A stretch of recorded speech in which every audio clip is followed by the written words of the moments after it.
Bismillahirrahmanirrahim. Assalamualaikum warahmatullahi wabarakatuh. Alhamdulillahilladzi nahmaduhu wa nasta'inuhu wa nastaghfiruh wa na'udzu billahi min syururi anfusina wa min sayyiati a'malina. May yahdihillahu fala mudhillalah wa may yudlilhu fala hadiyalah. Asyhadu an la ilaha illallah wahdahu la syarikalah wa asyhadu anna Muhammadan abduhu wa rasuluhu la nabiyya ba'dah. Allahumma salli wa sallim mabarik ala nabiyyika wa habibika Muhammad wa ala alihi wa sahabatihi wa man da'a bida'watihi wa ihtada bihadiyihi ila yaumiddin. Para bapak, ibu dan saudara-saudara sekalian, para pemirsa rahimakumullah, alhamdulillah kita bersyukur kehadirat Allah Subhanahu wa taala bahwa Allah memberikan umur panjang kepada kita dan kemudian kita bisa berjumpa dengan bulan Ramadan pada tahun 1441 Hijriah ini, dan kemudian kita menjalankan serangkaian ibadah-ibadah penting di bulan Ramadan, puasa Ramadan, salat tarawih, tilawatul Quran, memperbanyak infak dan sedekah serta ibadah-ibadah lainnya yang tentu kita semua berdoa mudah-mudahan Allah Subhanahu wa taala berkenan untuk menerimanya. Pada kesempatan yang berbahagia ini saya ingin menyampaikan satu hadis Rasulullah SAW yang mudah-mudahan hadis ini akan memberikan pencerahan kepada kita dalam rangka bisa menjalankan puasa Ramadan ini dengan benar. Adalah Rasulullah SAW bersabda, "Laisa siyamu minal akli wasyurbi, walakinnas siyama minal lagwi warrafathi. Wa insabaka ahadun au jahula alaika faltaqul inni shaimun inni shaimun." Hadis ini ingin memberitahu kita tentang bagaimana cara orang yang berpuasa itu agar puasanya memiliki ketepatan dan kebenaran di sisi Allah Subhanahu wa taala. Arti dari hadis itu adalah laisa siyamu minal akli wasyurbi. Tidaklah puasa itu hanya sekedar puasa dari makan dan minum. Walakinnas siyama minal lagwi warrafathi.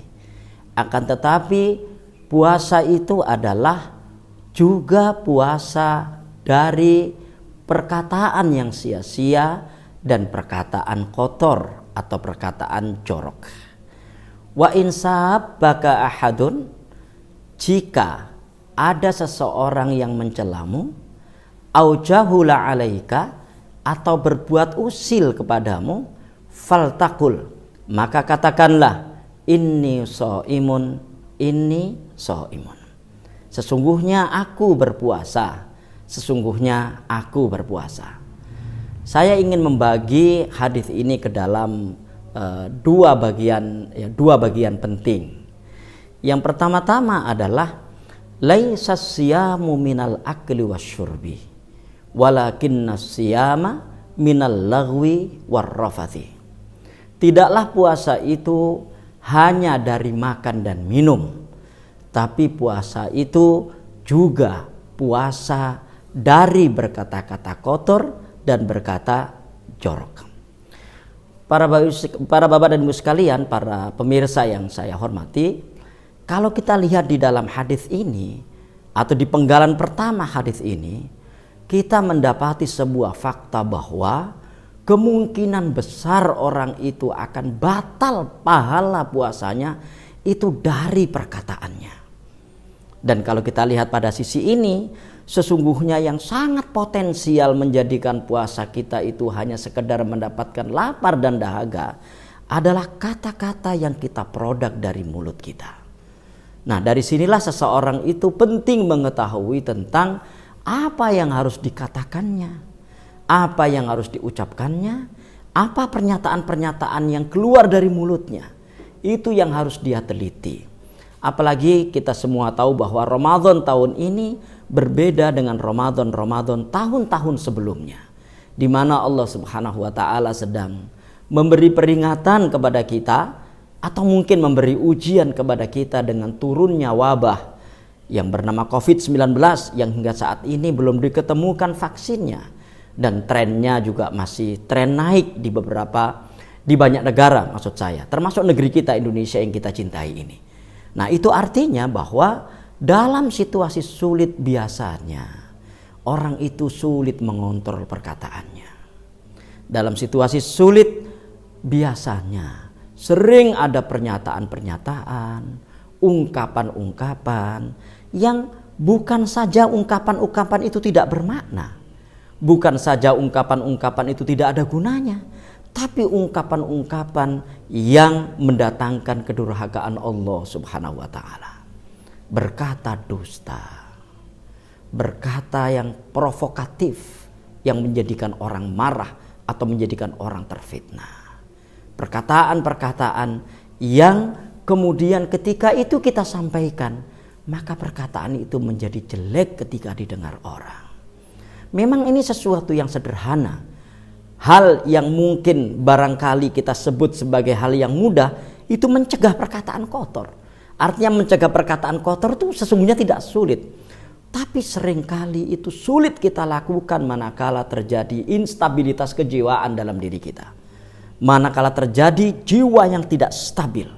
Ketika kejiwaan kita tidak stabil, maka nanti yang pertama-tama tidak terkontrol adalah perkataan kita, ungkapan kita, ucapan kita. Bahkan di dalam hadis Bukhari, Rasulullah SAW dengan tegas mengatakan, "Malam yada' qawla zuri wal amala bihi falaysa lillahi hajatun fi an yada'a ta'amahu wa syarabahu." Hadis yang mungkin kita juga sudah sering mendengarkannya, bahkan mungkin kita juga sudah banyak yang menghafalnya. Barang siapa yang tidak bisa meninggalkan kata-kata kotor, kata-kata palsu yang tidak bermakna, dan terus-menerus mengkatakannya, maka sungguh Allah tidak akan berkenan untuk membalas lapar dan dahaganya. Nah, Bapak Ibu sekalian, dalam konteks ini sepertinya bukan sesuatu yang sulit, tetapi ternyata menjadi sulit ketika kita mengalami instabilitas emosional. Emosi yang tidak stabil, jiwa yang sedang terguncang dengan berbagai macam kesulitan yang terjadi, maka biasanya yang tidak terkontrol adalah kata-kata kita. Dan hari-hari ini kita bisa membuktikan adanya fakta itu.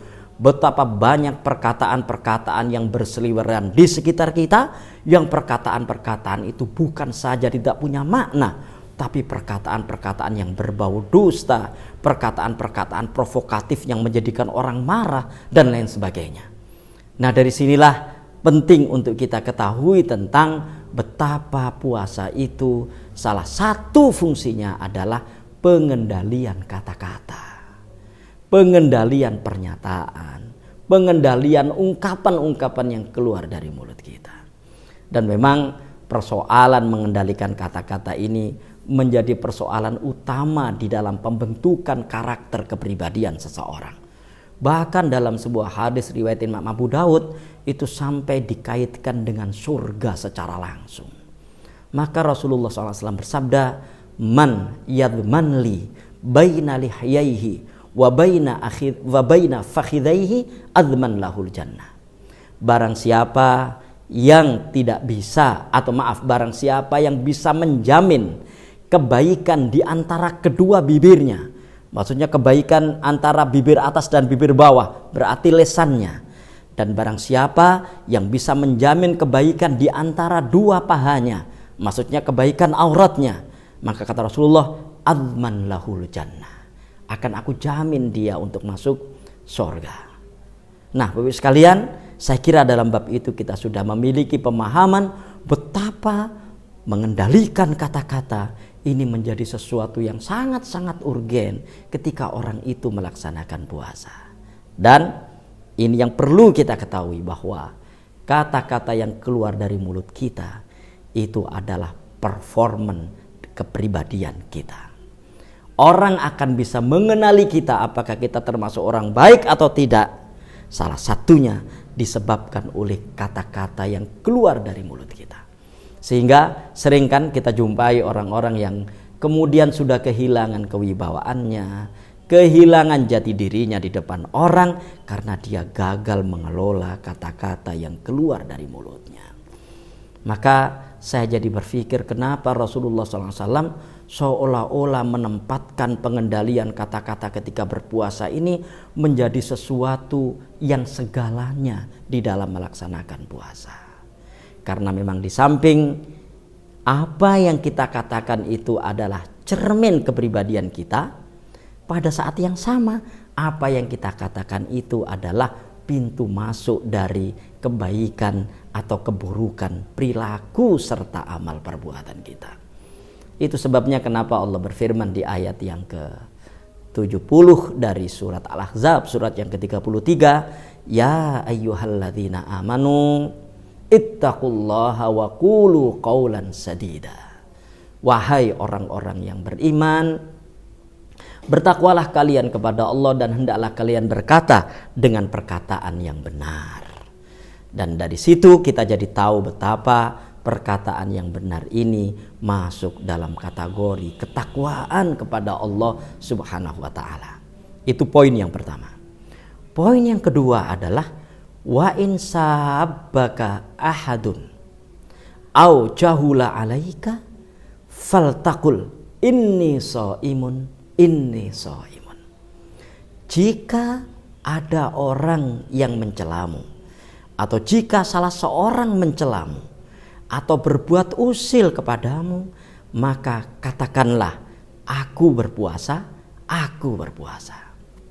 Bapak Ibu sekalian, para pemirsa yang saya hormati, pada poin yang kedua ini menurut saya menjadi poin yang sangat-sangat penting. Kenapa? Karena ini menyangkut proporsionalitas kepribadian kita yang stabil. Proporsionalitas kepribadian kita yang tidak gampang terpancing melakukan kejelekan atas apa yang dilakukan oleh orang lain. Dan memang itulah dasarnya orang itu berpuasa. Jadi orang yang berpuasa itu adalah orang yang tenang. Orang yang berpuasa itu adalah orang yang jiwanya stabil. Orang yang berpuasa itu adalah orang yang emosinya baik, sehingga dia tidak gampang terpancing apa yang menjadi perkataan orang untuk melakukan sesuatu yang salah. Ya kan? Untuk melakukan sesuatu yang salah. Dan saya kira kita sekarang ini akan menemukan kekuatan terkait dengan persoalan hadits ini. Betapa banyak di sekitar kita ini orang-orang yang memang sengaja memancing orang lain untuk berbuat salah. Dan dari situlah saya kira menjadi sangat penting untuk kita perhatikan, sampai-sampai Rasulullah SAW menggunakan sebuah kalimat yang cukup sederhana. Kalau ada orang mencelamu atau berbuat usil kepadamu, katakan aku berpuasa, aku berpuasa.